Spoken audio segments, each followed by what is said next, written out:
My name is John Renner and I'm a leaf demonstration farmer at North Bellshill in Northumberland. We had a problem a few years ago and we had a huge amount of water to control and it was flooding out local cottages. So we looked at this problem and realised that within the community it was our responsibility to control this water.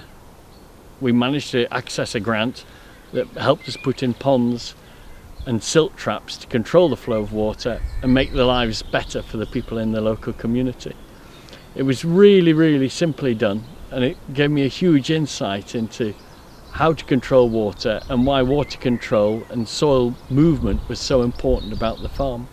The knowledge that we gained from there we transferred into more of a field scale, and we looked at a 150-acre block in particular, and we realised that ploughing up and down the hill face wasn't very good for the soil, and it wasn't very good for holding back all that silt that was being moved. So we decided to start with contour cultivating. But also in the same process we decided that the field was far too big, so we'd fence right across the middle of the 25-acre field, and we put in buffer strips to control the water flow.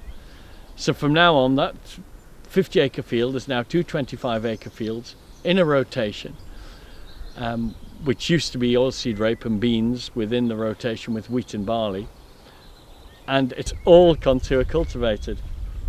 Then we realised that there was maybe an organic matter problem. The soil was still moving to a degree, so we decided a better break crop than the beans and the rape would be to put in grass as a break crop.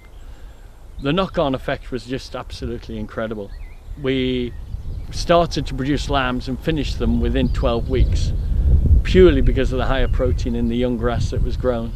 The organic matter that was produced from the grass when it was ploughed out gave more stable soils. And because we had more stable soils, the wheat yields improved. Financially, it was just incredible. The improved soil structure decreased the amount of runoff off the field, and the problem was all the runoff was going through one gateway and off down the road.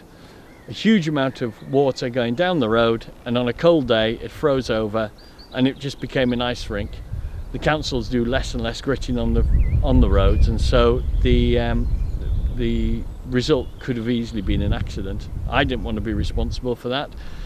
So to control the water flow we put a silt trap right in the gateway. We moved the gateway to a higher end of the field, and in this bottom corner we now have a silt trap that controls all the water going out the field. Hi, I'm Stuart Moss, Catchment Sensitive Farming Officer for the Tweed, Aln, Coquet and coastal streams. I've been with the project since 2006 when it first started, and it's a joint project between the Environment Agency, Natural England and DEFRA, working with land managers, farmers to improve water quality. And as such we've been on John's farm here at North Bellshill since 2006, working on partnerships, developing ideas that we come up with, John comes up with, to make sure that the water quality in the area is improved. John sits in a very important part of the country here, in that the farm here overlooks Budle Bay, and Budle Bay is a treble SI. It's an important place for overwintering birds, and everything that John does on his farm can potentially impact on the watercourse down there. So good clean water is key and is essential. I think ultimately with catchment sensitive farming, it's a partnership with farmers. It's not, I don't come in onto a farm, make a load of recommendations and go away and that's it.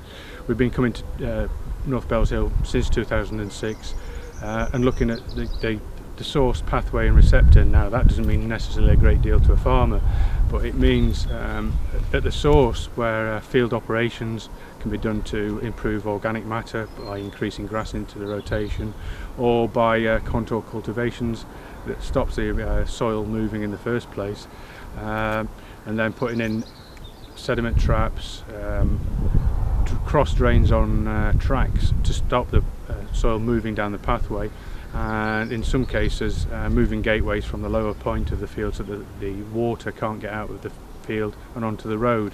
Now on the face of it, water getting onto the road isn't necessarily a problem for the farmer. The water's got off his field, and that's probably a good thing, but it gets on the road, goes down the road and into a road gully, and that road gully is linked up by a series of drains and ends up in Beadle Bay. So it actually ends up in the receptor a lot quicker than it would do normally. So if a farmer stood in a gateway and it has water running out of a gateway that is muddy, it might not necessarily be an immediate thought that it's a problem, but it will be a problem for the watercourse. So if you've got water running out your gateway and it is muddy, you perhaps need to call your local CSFO and then start that engagement process. And I think one of the things that the work at North Bellshill illustrates that we've tackled the field operations, we've tackled the pathways that water is getting out of the fields, but it also then highlights that we have things to do around the farmsteading. So it's not a case of 2006 we came onto the farm and made the recommendations and it was all sorted in 2007. There are still things that need doing, and it's not massive things, it's not very expensive things. It's ensuring a gutter is working and the water goes to a drain and doesn't run across the yard getting dirty and getting contaminated with farm manure or anything else. So it's simple processes within the steading that we're working on now, and John's doing a number of those.